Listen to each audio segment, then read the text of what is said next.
वेंकटेशाय। श्री वेंकटेश्वरा भक्ति चैनल में कार्तिक मास के व्रत के महात्म्य के बारे में सुन रहे सभी दर्शक गणों का स्वागत करते हुए, कार्तिक मास में अत्यंत विशिष्टता रखने वाले द्वादशी के महात्म्य के बारे में आज हम थोड़ी चर्चा करेंगे। वास्तव में इस चर्चा का मूलाधार है एक कथा, जिसको हम कहते हैं अम्बरीशोपाख्यानम।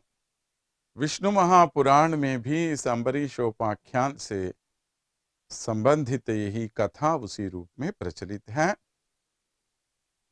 वही कथा हमें कार्तिक महात्म्य के इस कार्तिक पुराण में भी मिल रही हैं। अम्बरीश नामक एक चक्रवर्ती, एक सम्राट, बहुत बड़ा विष्णु भक्त था और सबसे महान राजा था। उसके राज्य में प्रजा बहुत ही सुख चैन से जीवन बिता रही थी। इसके साथ साथ राजा बड़े धर्मावलंबी होने के कारण प्रजा भी उसी पर धर्मावलंबी रहते थे। कहते हैं ना, यथा राजा तथा प्रजा।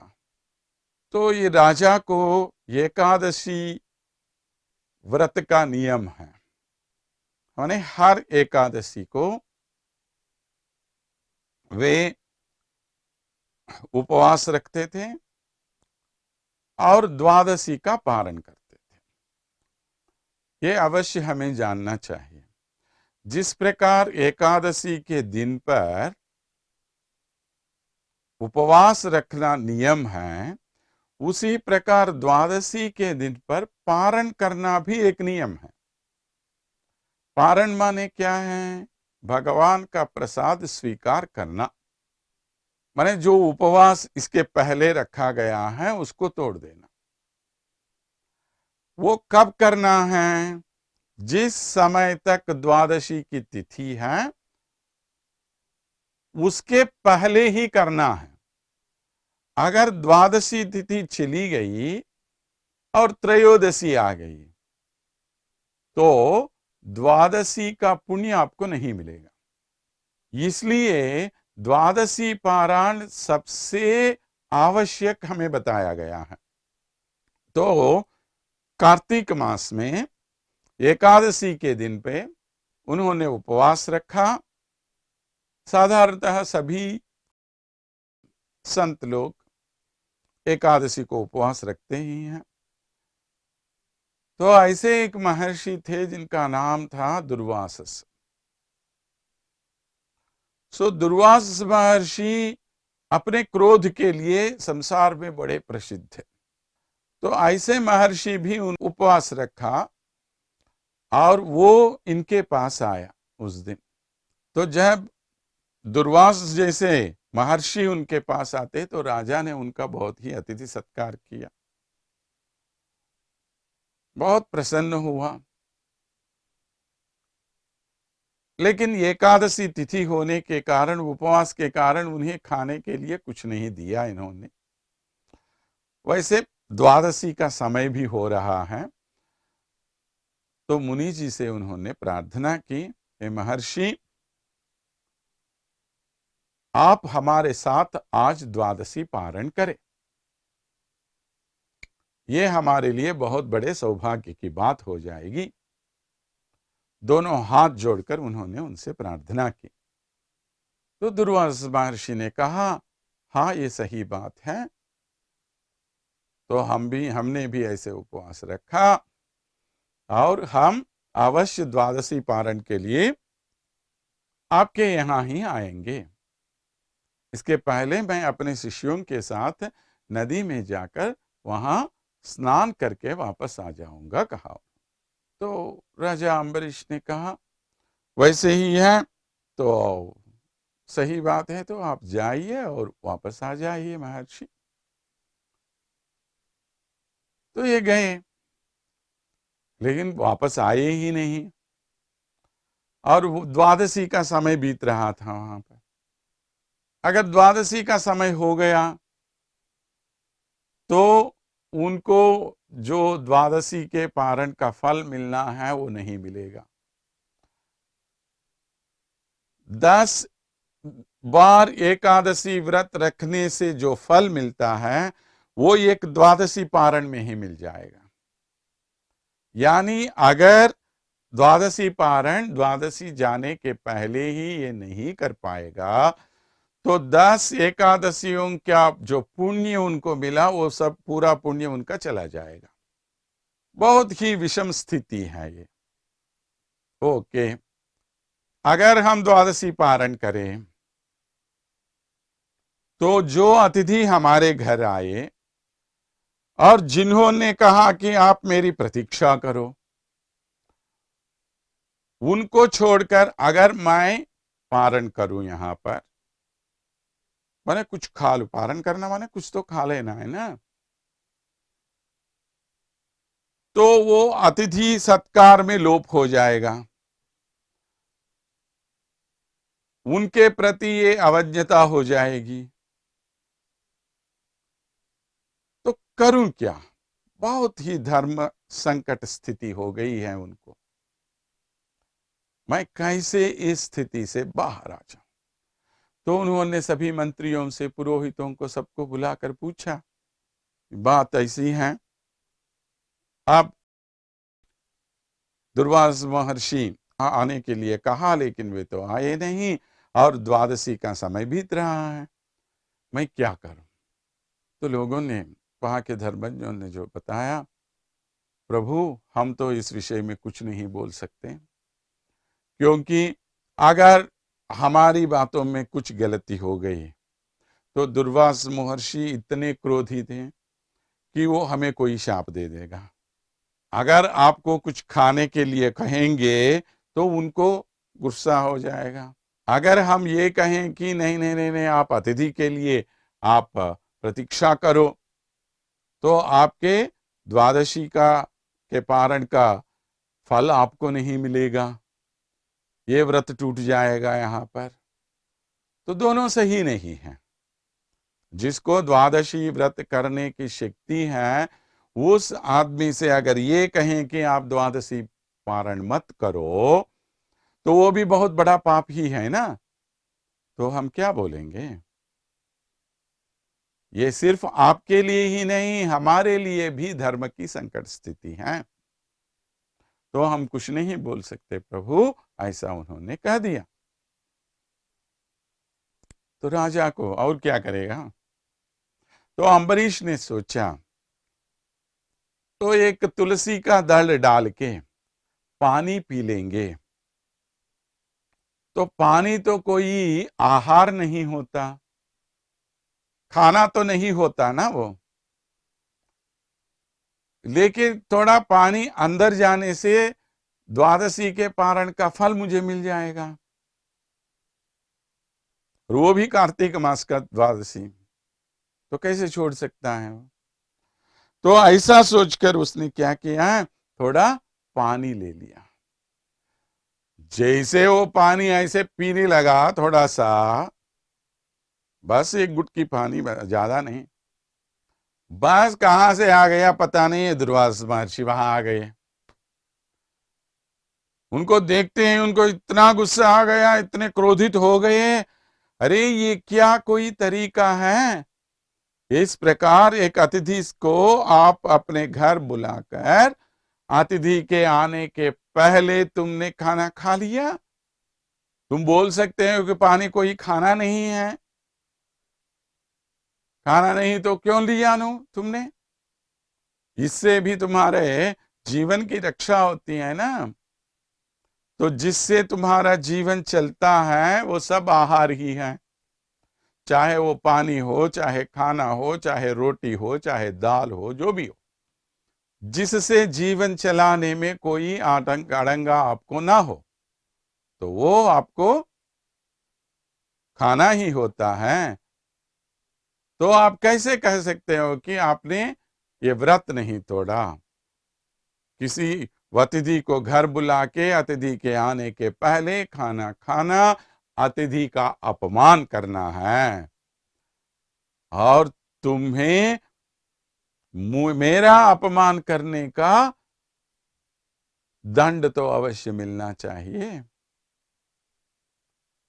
जिस दुर्वास को देखकर आखिर ब्रह्मादि देव भी डर जाते हैं, ऐसे दुर्वास के सामने और दुर्वास को अपना घर बुलाकर तुम खाना खाते हो, सही नहीं है राजन। तुमने बहुत बड़ा पाप किया, अतिथि द्रोह किया, तुमने अतिथि की बेइज्जती की तुमने। इसका फल आपको अवश्य मिल जाएगा, कह के उन्होंने उनको शाप दे दिया। कैसे शाप? एक शाप, दो शाप नहीं, 10 शाप दे दिए उसने। इतना गुस्सा था उस आदमी को। इसीलिए सब लोग डरते हैं दुर्वास महर्षि से। तुम्हें बहुत गर्व था ना, तो तुम्हें ऐसे जन्म मिलेंगे जिस जन्म से तुमको कभी गर्व ही नहीं महसूस हो। क्या करेगा ये अतिथि? अगर मैं खाना खा लूंगा तो क्या आके क्या करेगा मेरे लिए? ऐसा गर्व होने से तुमने अतिथि का अपमान किया। इसलिए राजन, मैं तुम्हें शाप दे रहा हूं। क्या शाप दिया उन्होंने? तो तुम एक मछली बन जाओ। मछली को क्या गर्व होता है? अपने जन्म पर गर्व होता है क्या उसको? हमेशा तड़पती रहती है मछली। एक कछुआ बन जाओ। कछुआ को क्या गर्व होता है? वो कहीं किसी जंगल में इधर उधर घूमता घूमता इधर उधर देखता रहता है। सुअर बन जाओ। देखिए कितने शाप दे रहा है। सुअर बन जाओ तुम, या कोई बौना आदमी बन जाओ तुम, नहीं तो एक विकृत मुंह से रहो। कोई जिसका मुख विकारी मुंह रखता है उसको कोई नहीं देखता ना, ऐसा विकृत मुंह से तुम पैदा हो जाओ। या क्रूर ब्राह्मण बन के रहो। जो ब्राह्मण क्रूर रहता है उसको कोई भी गौरव नहीं देता। ब्राह्मण माने हमेशा शांत होना चाहिए, लेकिन तुम ये क्रूर ब्राह्मण बन के पैदा हो जाओगे। और तुम ऐसे क्षत्रिय बन जाओगे जिसका कोई राज्याधिकार नहीं रहता। उस क्षत्रिय से क्या लाभ है जिसके पास राज्य नहीं है? तो एक ऐसा क्षत्रिय बन जाओ।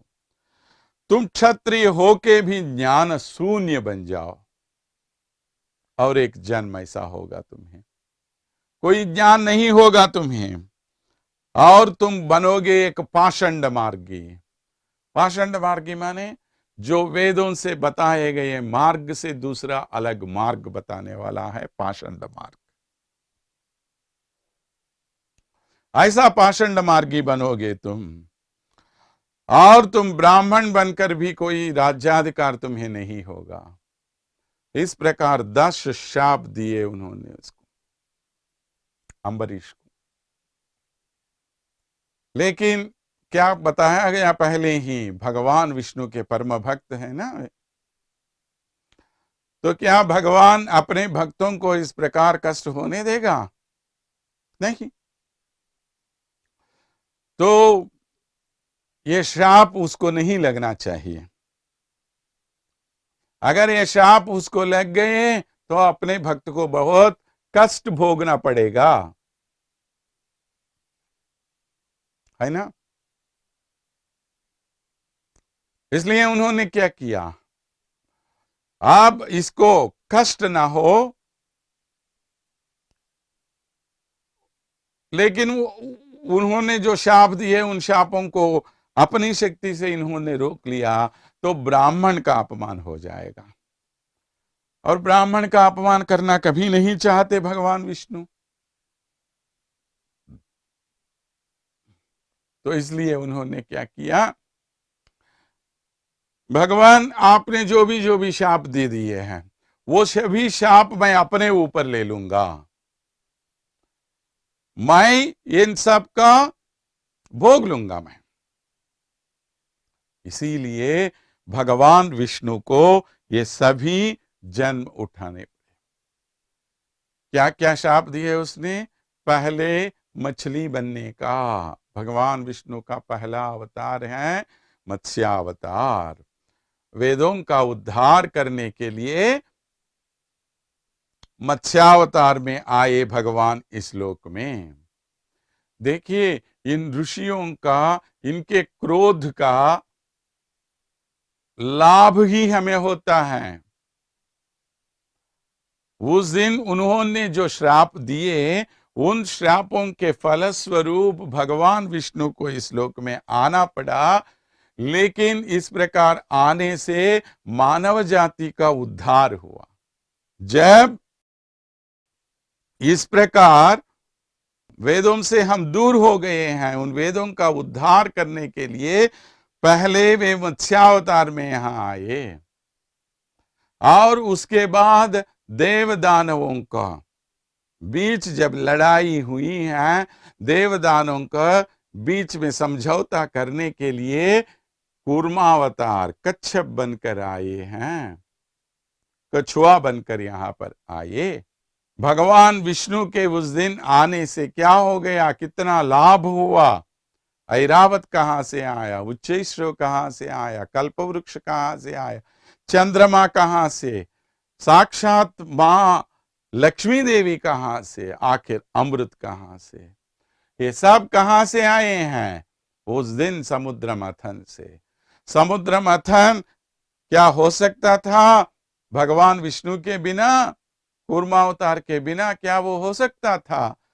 जब देव दानव दोनों मिलकर मंथर पर्वत को ऐसा मांथने लगे, वासुकी को एक रस्सी बनाकर, तो जब वो मंथर पर्वत गिरने लगा, उस समय नीचे जाकर उस मंथर पर्वत को अपने पीठ पर रखकर उसका उद्धार किया, और सारी मानव जाति को, देव जाति को, राक्षस जाति को, सबको लाभ उठाया, लाभ पहुंचाया भगवान विष्णु।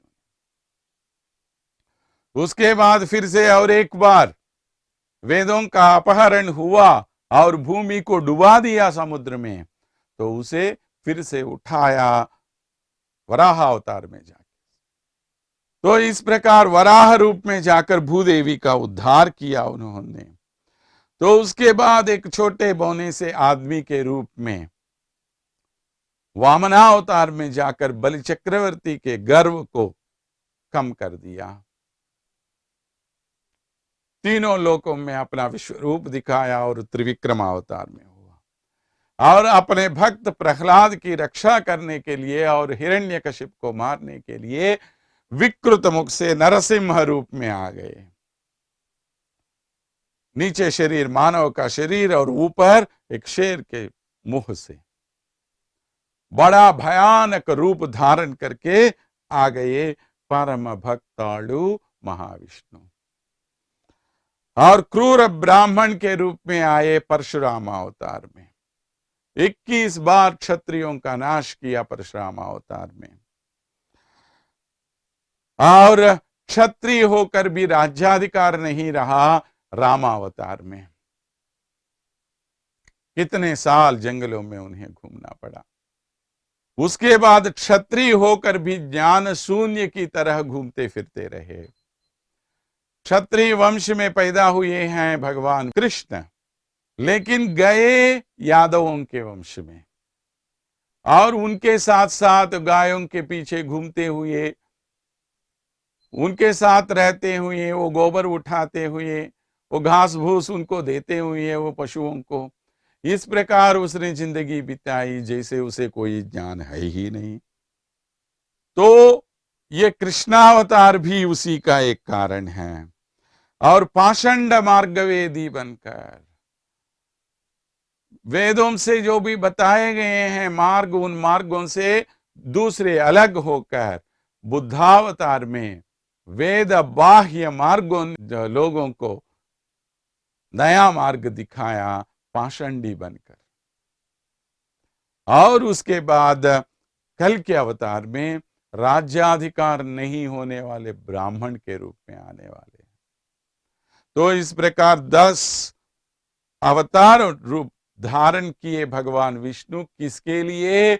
इस मुनि ने जो श्राप दिए हैं उसके कारण। तो इन महापुरुषों का क्रोध भी हम सब के लाभ के लिए ही होता है, यही हमें जानना चाहिए। इस प्रकार 10 श्राप देने के बाद भी दुर्वासा महर्षि का क्रोध कम नहीं हुआ और भी श्राप देने के लिए तैयार हो गए। तो भगवान विष्णु ने सोचा, भैया अब तक मुझे तो ब्राह्मण का गौरव देखना था, उसकी इज्जत करनी थी, इसके लिए मैंने अब तक उसकी बात मानी, लेकिन अब मुझे अपने भक्त की रक्षा भी करनी है ना। तो भक्त की रक्षा कैसे हो जाए?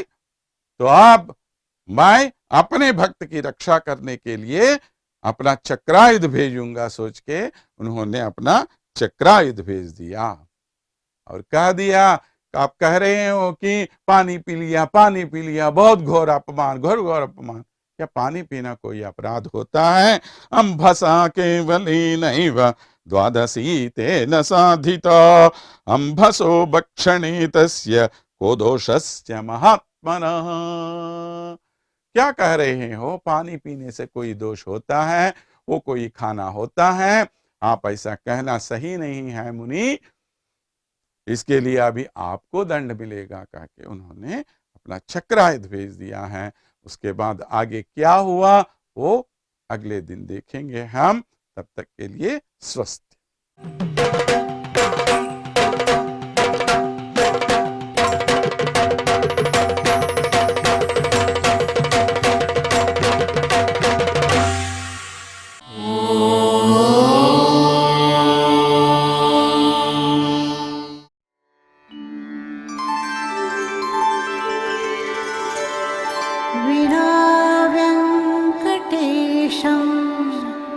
ननाथो ननाथः सदा वेङ्कटेशं स्मरामि स्मरामि। हरे वेङ्कटेश प्रसीद प्रसीद। प्रियं वेङ्कटेश प्रयच्छ प्रयच्छ।